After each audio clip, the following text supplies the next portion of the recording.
get the huge win.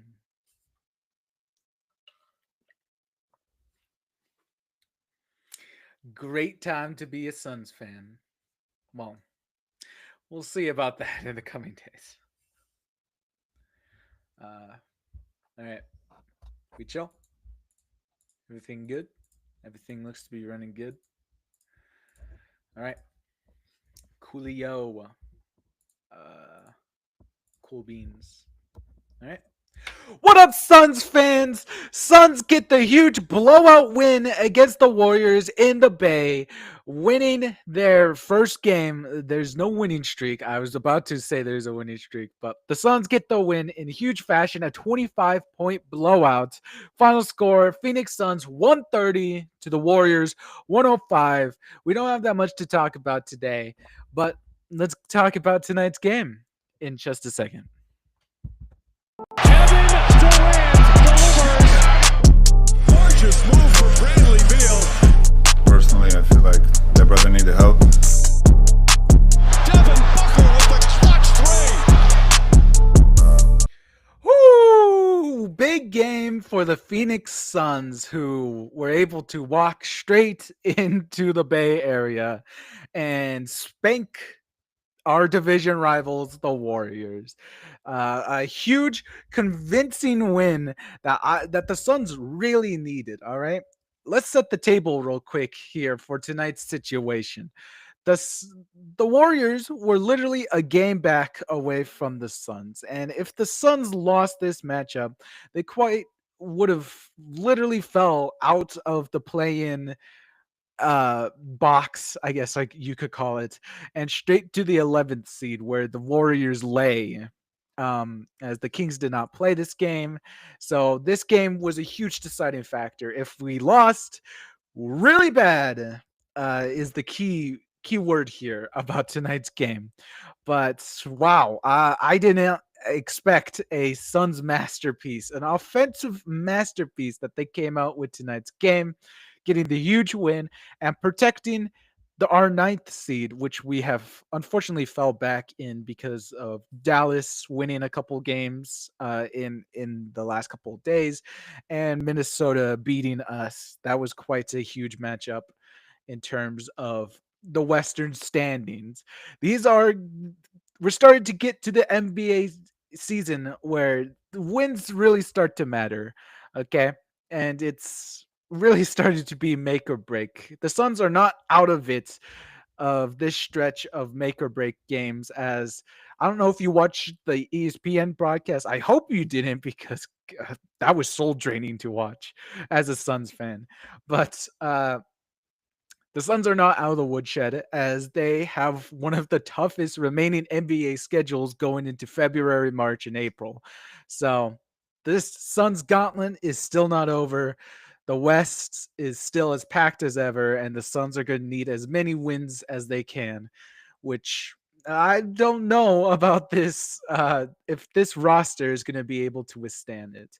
But for now, they look convincing enough to hold their own. They even moved up a spot as Dallas lost tonight against Pistons, so that gives the Suns the eighth seed. So we're back to the eighth seed in the West, a couple games above Dallas. Actually, we're about the same. I think it's just that they've played an extra game. They played an extra game above us, but talking about tonight's game, I don't have much to say. This is the first time in a while I've really been left speechless by the Phoenix Suns here as they just came out and really took care of business. Haven't seen this done in a while as it's always usually this scenario of Suns getting a huge lead, putting all the work in the first half, especially, and as we've seen in these last two games, Clippers and Minnesota, uh, in the second half, they squander that opportunity with just a mix of fouls, good defenses played by the opposing team, and just general miscommunication. But tonight was very different as the Suns came out in that second half looking to prove and pass the tests. I call it tests because that's really the biggest issues, those second halves. And they beat it. I would say this is the first Suns dominant game, most dominant game of the season. We don't have many blowouts this game other than uh, a Lakers one during the in-season tournament, and I forget who else we got a blowout against. So very good. I mean, looking at the box score, the Suns won every single quarter from tonight. Even though the Warriors, I have said the Warriors are basically like mirrors of the Phoenix Suns. We have very kind of same rosters, I'd say, with like guards, us being all guards and not having true big, strong centers. So our roster is kind of the same. Our records are kind of the same. We both had kind of the same history for this season, not in general. Um, as both the Warriors and Suns had hot starts to the beginning of the season, but have both quickly faded. So it's kind of weird how mirror and attached these two teams are. And looking at the stats for tonight, it also reflects that as the Suns had a lot of the same stats as the Warriors. They ended the night with three more threes made than the Warriors. Unfortunately, the Warriors did win the rebound battle by just one. The Suns destroyed the assist margin, might I say. 41 assists on 89 attempts for the Suns. That's more than half of each possession being assists. And that is 41 assists to the Warriors 26. The Suns still led in turnovers, and that was the biggest concern about tonight as the Warriors like to run. They really like to push the pace and get into transition. So those turnovers are very costly for the Suns. 15 turnovers for the night, and it gave up 18 points for the Warriors. Thankfully, they're able to control that a lot. And also, thankfully, the biggest reasons why the Warriors lost tonight in such a grand fashion is mostly because they shot the ball terribly.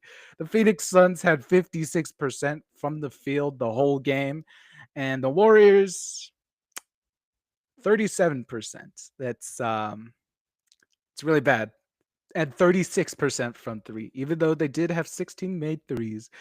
Still very terrible. So there's your answer. You want to know why the Suns won this? It's because of their incredible offense tonight. Them passing the ball, helping each other, playing team defense. There's so many beautiful ball movements on offense tonight.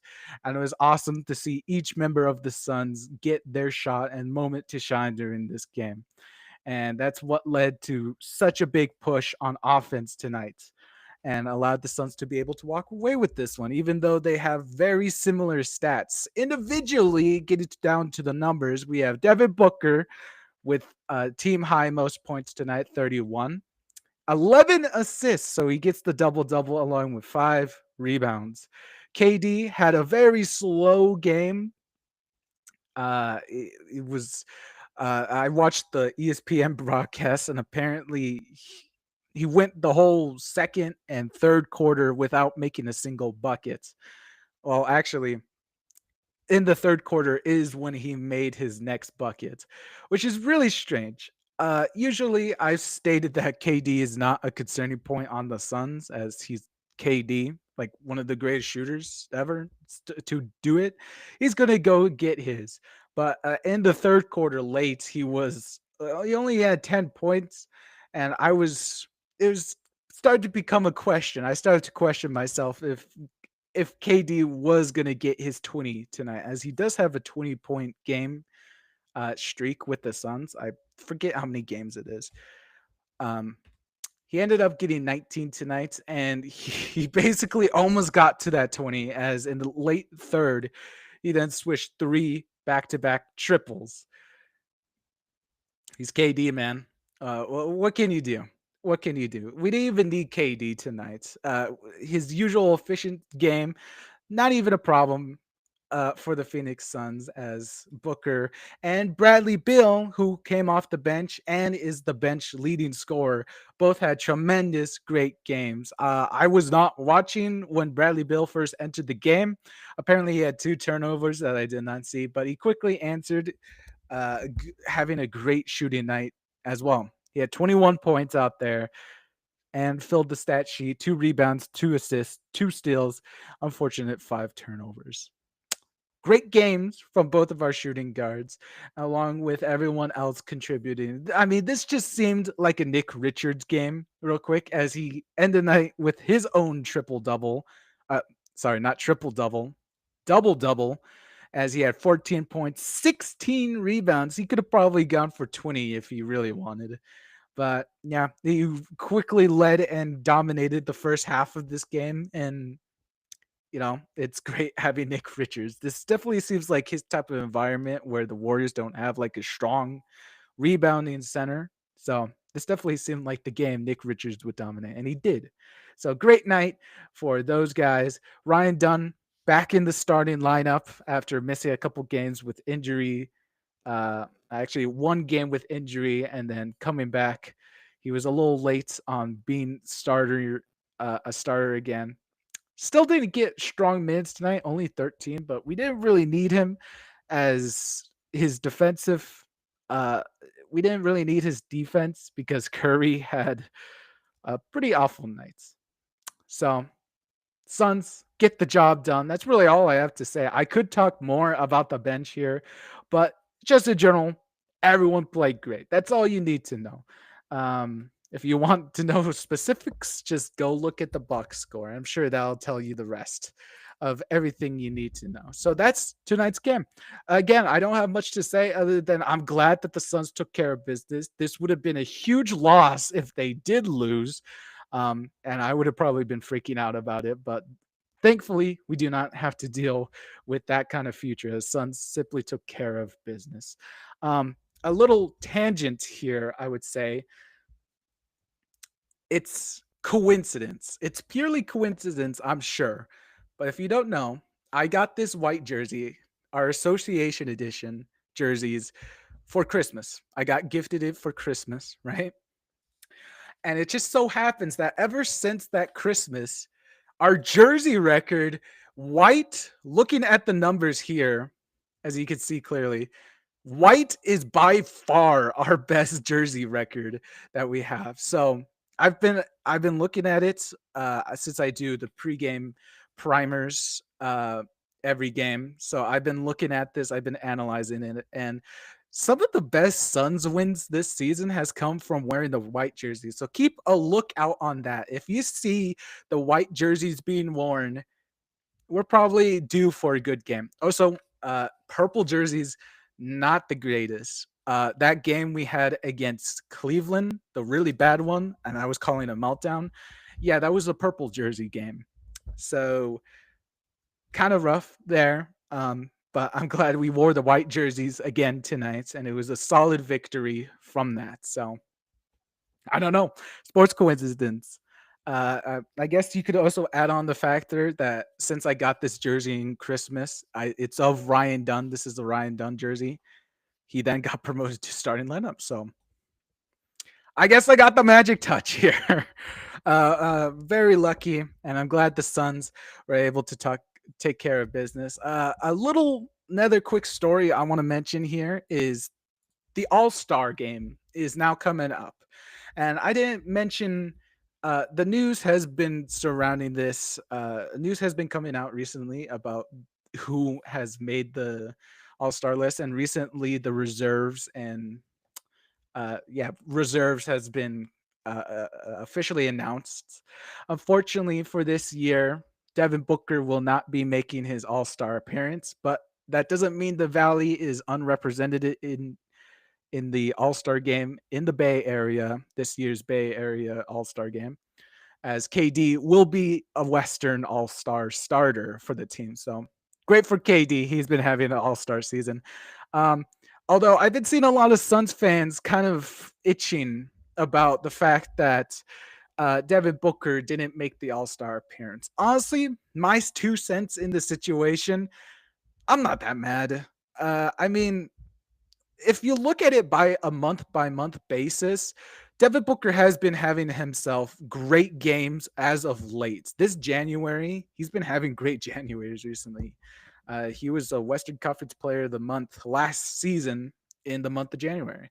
So as January has come around, Booker has been doing great scoring. He had the 6 game 30 points scoring madness during the middle of this month, and he scored another 30 points tonight. So that's great and all. But I mean, when you really look at the numbers, most of October, November, and December, this team was still like undecided about itself if you remember, and Booker hadn't really found his role as of yet. He was still very hot and cold. I can't remember that many good Booker games during those kind of months. The most obvious one that comes to mind is the Timberwolves game where he had a season high 40 points.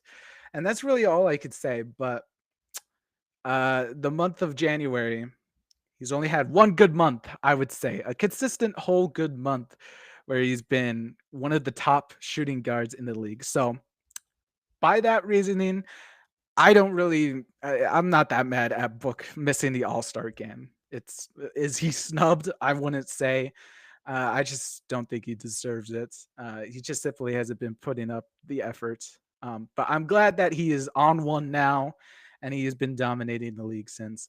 In other All Star news, Ryan Dunn, again, the jersey, has been I believe, been called in to the Rising Stars event because of Jared McCain, I believe, is the rookie from Philadelphia 76ers, who had a season ending injury. And he was selected for the Rising Star game, but since he's injured, he can't make it. So Ryan Dunn was chose to replace him. Really great by Ryan Dunn, and I'm glad that the Suns have a rising star on their team. So I'm not really that big of a fan of All Star Week. I watched a couple games of All Star in Indiana last year. It's all right.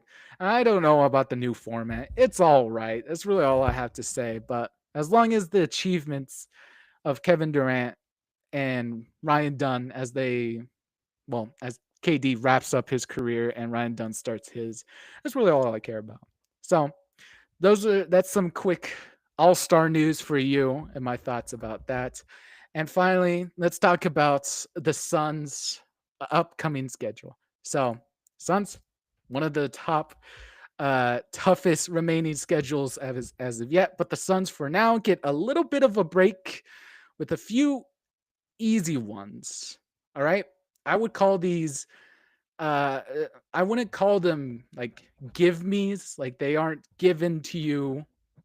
They're not free. All right. You still got to fight for them and you still got to show up. As the Suns will be going in back-to-back games against Portland. We are actually today is the start of a back-to-back for Phoenix. So tomorrow we'll be seeing the Suns again in the first day of February in the City of Roses in Portland. So that will be next Suns game time, February 1st at Portland at 8 p.m. So that is the next Suns game time, and when I'll see you next time.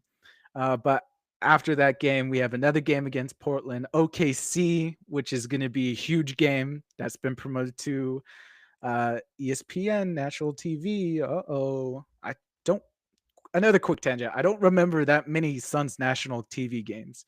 I don't know what's the deal with that. I guess I just haven't been paying attention, but it feels like Suns haven't gotten that much national TV attention. That just might be biased. I don't know if that's really true. Don't quote me on that. So huge game there, and that OKC game is the day before the NBA trade deadline. As let me remind you, if you do not know, the NBA trade deadline is February 6th. Will the Suns be making a move? We don't know. I'm honestly tired of all of this Jimmy Butler trade talk and it's just all so much talk and not that much walk. All right. I want to see the Suns do good. That's all I care about at the end of the day. And I'll be here talking about the Suns for better or for worse after trade deadline. All right. So that's all I have to say tonight. We will see you tomorrow in the City of Roses against Portland. Thank you guys so much for watching. Remember, if you like this content, please consider subscribing, liking, and commenting. It really helps this channel. And yeah, enjoy your big Suns win 25 game or 25-point burger of a blowout in the Bay Area. And we'll see you next Suns game time on February 1st. Enjoy your night, everybody. I was supposed to press. Kevin Durant delivers. Gorgeous move from Bradley Beal. Personally, I feel like